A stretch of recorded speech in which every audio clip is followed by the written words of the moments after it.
Mtazamaji, leo Oktoba 24 Umoja wa Mataifa UN umetimiza miaka 80 tangu kuanzishwa kwake mwaka 1945 kwa lengo la kusimamia amani na usalama duniani baada ya kumalizika kwa vita kuu ya pili ya dunia na kuhakikisha hakuzuki tena kwa vita nyingine ya dunia.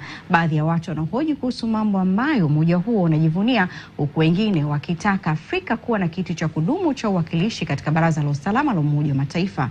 Kujua historia mambo ambayo Afrika inayataka na mafanikio ya umoja huo katika kipindi cha miaka 80, ungana na Jackson Mwanuzi katika simulizi ifuatayo.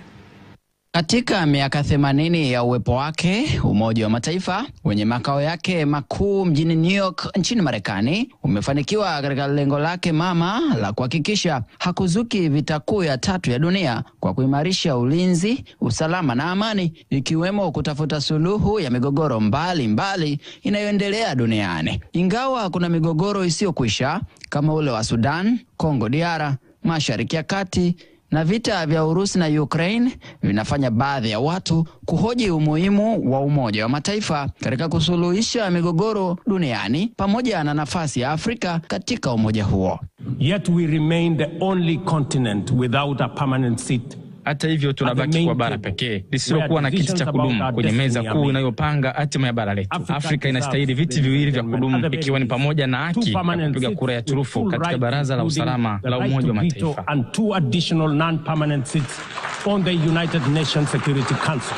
Katika mkutano mkuu wa Baraza la Umoja wa Mataifa uliofanyika mwezi Septemba mwaka huu, mataifa ya Afrika yalipaza sauti kutaka kiti cha kudumu cha uwakilishi kama ilivyo kwa mataifa ya Marekani, China, Urusi, Uingereza na Ufaransa, ili na yenyewe kuwa na nguvu ya kimaamuzi katika umoja huo. Lakini je, kwa nini ni ngumu kupatikana kwa kiti hicho? Ukweli ni kwamba mfumo wa sasa wa kura turufu unalinda maslahi ya mataifa matano yenye nguvu. Pili, mgawanyiko wa kisiasa wa Afrika, na sababu ya tatu ni ile dhana potofu ya kuyadharau mataifa ya Afrika kuwa hayawezi kuamua masuala ya kidunia. Kama kawaida katika diplomasia na ushawishi wa kimataifa, Tanzania haijawahi kubaki nyuma, na safari hii ikiweka wazi matamanio yake ya kuwania nafasi ya uwakilishi kwenye umoja huo. Je, inatoboa?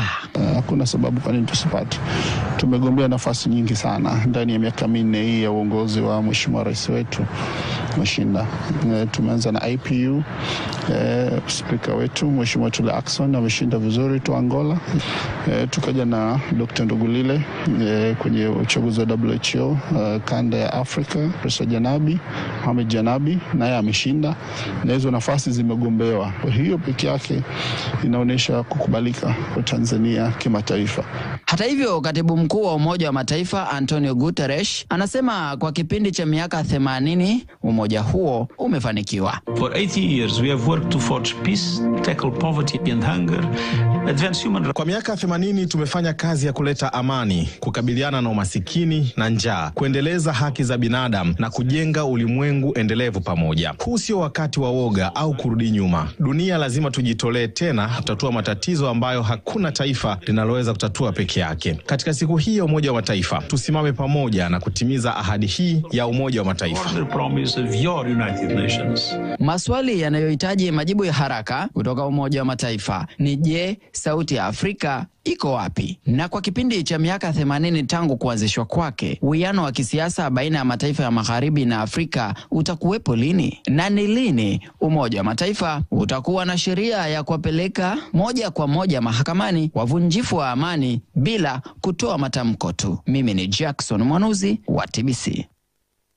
Asante sana Jackson, ambapo nafungua pazia la mahojiano katika mada yetu hii leo, na maswali hayo matatu ambayo huenda yakaenda kuanzisha mjadala wetu, na moja kwa moja nikijiunga na Profesa Peter Mhando ambaye ni mchambuzi wa masuala ya kimataifa.